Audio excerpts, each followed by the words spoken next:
Salut les amis, aujourd'hui After Zappy Match numéro 787, on va débuter avec la première victoire du Paris Saint-Germain cette année en Ligue 1, c'était hier soir au Parc des Princes.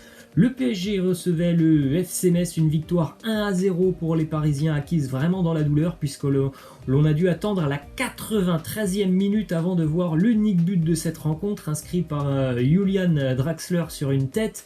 Le PSG a beaucoup dominé ce match, malheureusement pour eux ils tombent sur un grand Alexandre Oukidja, un petit peu comme dimanche, Steve Mandanda a réalisé de bonnes parades. Hier, Oukidja a fait la même chose et on a encore vu les problèmes du Paris Saint-Germain que l'on voit déjà depuis le Final 8 de la Ligue des Champions. Des attaquants qui sont complètement inefficaces devant le but. Certes, le gardien fait un grand match, mais il y a aussi beaucoup de tirs qui passent à côté du but pour le PSG. En tout cas, une victoire importante et certainement une victoire un petit peu libératrice pour le PSG parce qu'il y a eu encore un petit peu un scénario un peu fou pour le Paris Saint-Germain qui a encore terminé ce match en infériorité numérique. Expulsion d'Abdou Diallo à la 65e minute après 2 cartons jaunes.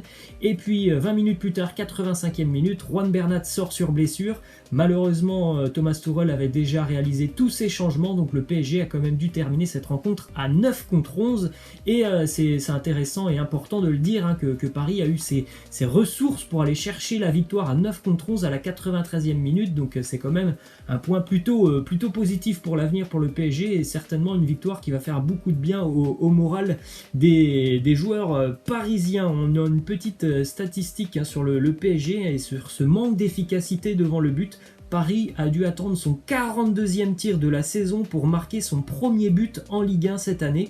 Petit comparatif, la saison dernière, il avait dû attendre seulement son 3e tir, le PSG, pour trouver le chemin des filets. C'est vrai que c'est un problème que l'on voit depuis le Final 8 de la Ligue des Champions, les attaquants parisiens qui sont en plein doute, on a l'impression, devant le but. Ensuite, on a cette petite info qui concerne Juan Bernat, puisque malheureusement pour le PSG, on en a parlé, Juan Bernat est sorti sur blessure à la 85e minute et d'après les dernières infos, ça serait quand même une blessure assez sérieuse pour le Paris Saint-Germain. Donc évidemment, gros point négatif pour la suite de la saison. On rappelle que Bernat donc est blessé et d'après Thomas Tuchel, Thomas Tuchel s'attend à une blessure assez sérieuse et il est très triste pour Bernat puisqu'il s'attend à ce que ce soit une blessure sérieuse et assez grave. Donc quelque chose qui devrait quand même éloigner Bernat des terrains pendant quelques mois. On a quand même Bernat blessé, Kurzawa qui est suspendu pour 6 matchs.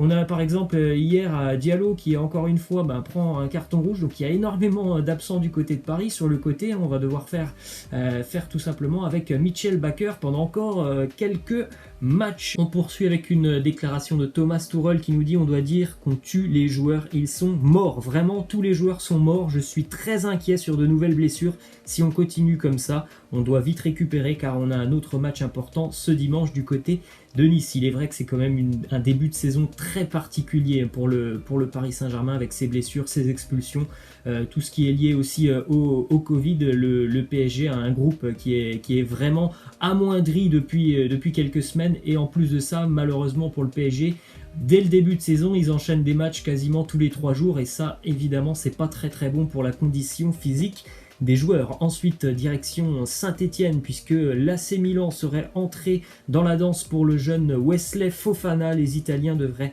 vraisemblablement faire une proposition à l'AS Saint-Etienne dans les tout prochains jours, selon Téléfoot. On rappelle que Claude Puel avait annoncé la semaine dernière que Fofana ne bougerait pas malgré une offre de 30 millions d'euros de Leicester. Ça avait été refusé par Saint-Etienne, donc on attend de voir si le Milan est capable de faire changer d'avis à l'AS Saint-Etienne. Autre info qui concerne le Milan et le rival de l'AS Saint-Etienne, l'Olympique Lyonnais, puisque Lucas Paqueta ne figure pas dans le groupe du Milan qui joue ce soir. Les Milanais se déplacent en Irlande ce soir pour affronter le Shamrock Rovers en barrage d'Europa League. En tout cas, Paqueta n'est pas dans le groupe milanais. On rappelle qu'il est en partance pour l'Olympique Lyonnais. On attend d'avoir plus d'infos sur ce dossier. Ça pourrait être évidemment un bon renfort pour l'Olympique Lyonnais. Autre info du côté de l'OL, Juninho, le directeur sportif, s'est exprimé sur le carton rouge d'Oussem Aouar. Il nous dit: le penalty se discute, mais donner un carton rouge comme ça, c'est la fin du football. Ça méritait juste un jaune. Alors bon,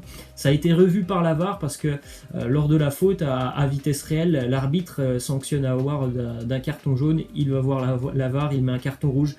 Franchement, ça peut être jaune, ça peut être rouge. Il y a le pied qui est en avant, mais faut pas aussi se tromper. Hein, c'est quand même le joueur montpelliérain qui va pour dégager un ballon. Donc c'est un choc qui était inévitable, mais c'est vrai qu'Oussem Aouar arrive avec la semelle en avant. Donc ça peut être jaune, ça peut être rouge. Ensuite, on a une petite info qui concerne justement Oussem Aouar, puisque les Gunners devraient formuler dans les toutes prochaines heures une offre à l'Olympique Lyonnais, une offre qui serait supérieure à 40 millions d'euros.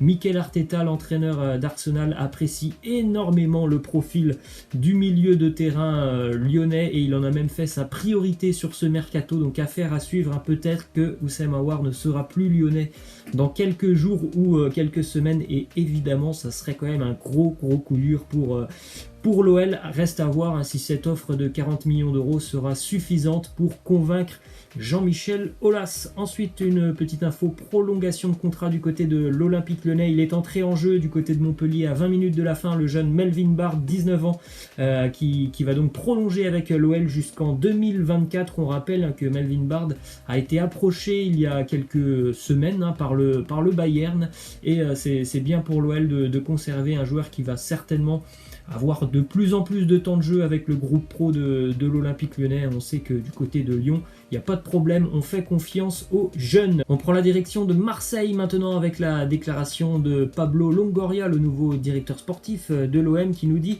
sur la recherche d'un attaquant, on n'a pas de pression, on veut attendre l'opportunité parfaite, on doit trouver le joueur que l'on apprécie à des niveaux sportifs, économiques, on ne prend pas le premier joueur qui passe. Ça, on l'a compris, hein. Depuis quelques mois, l'OM ne peut pas faire de folie et ne fera pas, on va dire, de bêtises sur ce mercato. Ils ne sont pas pressés. Ils recherchent un attaquant. Ça prend du temps, mais on va pas faire de folie. Il faut que tous les critères soient réunis et principalement les critères économiques, hein, parce que l'on a bien compris que c'est ça qui pose problème à l'Olympique de Marseille. Petite liste d'après France Football, 3 joueurs sont suivis par l'Olympique de Marseille. Lucas Alario, attaquant du Bayer Leverkusen, Joël Pau Giampaolo, qui lui aussi est un attaquant de Leverkusen qui a été prêté l'année dernière en 2e division allemande du côté de Hambourg, et aussi l'international suédois de Leipzig, Youssouf Poulsen, qui sont des cibles suivies par l'OM. Ensuite, on continue du côté de l'Angleterre avec le nouveau contrat pour Pierre-Emerick Aubameyang. On rappelle que l'international gabonais a prolongé avec les Gunners jusqu'en 2023 et il va devenir le joueur le mieux payé tout simplement d'Arsenal. Il va dépasser maintenant Mesut Ozil avec à peu près 20 millions d'euros annuels pour Pierre-Emerick Aubameyang. Autre info du côté des Gunners, c'est le départ du gardien numéro 2, Emiliano Martinez, l'Argentin quitte Arsenal, il s'engage du côté d'Aston Villa, un chèque de 22 millions d'euros hein, pour Arsenal, donc plutôt intéressant. Le départ d'un gardien qui a quand même joué hein, l'année dernière parce que Bernd Leno était parfois blessé avec Arsenal. Il a d'ailleurs remporté la FA Cup il y a 2 mois avec les Gunners. On enchaîne justement avec le numéro 2 d'Arsenal qui pourrait devenir Alex Runarsson, le gardien numéro 2 du DFCO. Ça c'est une info assez surprenante qui nous vient quand même d'un quotidien assez sérieux, quotidien anglais Sky Sports, puisqu'Arsenal serait prêt à débourser 2 millions d'euros pour engager l'international islandais, hein, qui on rappelle ne joue pas à Dijon, il est numéro 2 derrière Alfred Gomis. Et petite info assez quand même intéressante, c'est que Alex Runarsson est l'un des pires gardiens d'Europe depuis qu'il est arrivé à Dijon en 2018-2019. Il y a 2 ans, il affiche l'un des plus bas taux d'arrêt en Europe avec 60% d'arrêt. C'est quand même assez surprenant d'entendre qu'Arsenal s'est positionné sur ce dossier. Une petite info qui concerne un ex-joueur marseillais qui a quitté l'OM il y a quelques semaines, le jeune Nils Nkunku qui n'a pas voulu s'engager du côté de l'OM en tant que professionnel. Il s'est dirigé du côté de l'Angleterre et d'Everton. Il a joué hier son premier match avec les Toffees. C'était en Coupe de la Ligue anglaise. Everton affrontait l'équipe de Salford et il a déjà été élu homme du match, le jeune Nils Nkunku. On continue avec du côté de l'Allemagne les supporters du Bayern Munich qui ont élu sans surprise Robert Lewandowski comme meilleur joueur du Bayern sur la saison. On rappelle les statistiques de Lewandowski cette année, c'est 47 matchs, 55 buts, 10 passes décisives. Il a terminé meilleur buteur sur toutes les compétitions auxquelles il a participé et puis il a tout remporté, hein, tout simplement, championnat, Coupe d'Allemagne Ligue des Champions. Il a été élu hier avec 51% des voix. Avant de terminer les amis, on va regarder cette petite statistique complètement folle hein, sur l'un des meilleurs gardiens de ces 20 dernières années, qui a notamment joué en Ligue 1 du côté de Rennes. C'est l'ex-international tchèque Petr Cech, ex-gardien aussi des Blues de Chelsea. Il a passé 11 ans avec les Blues de Chelsea et regardez justement les statistiques qu'il avait du côté de Chelsea. Donc 11 saisons avec les Blues de Chelsea, 1241 tirs concédés au cours de ces 11 saisons, 1000 arrêts. Il n'a concédé que 241 buts en 11 saisons. C'est-à-dire qu'il concédait en moyenne 22 buts par saison, c'est absolument fou.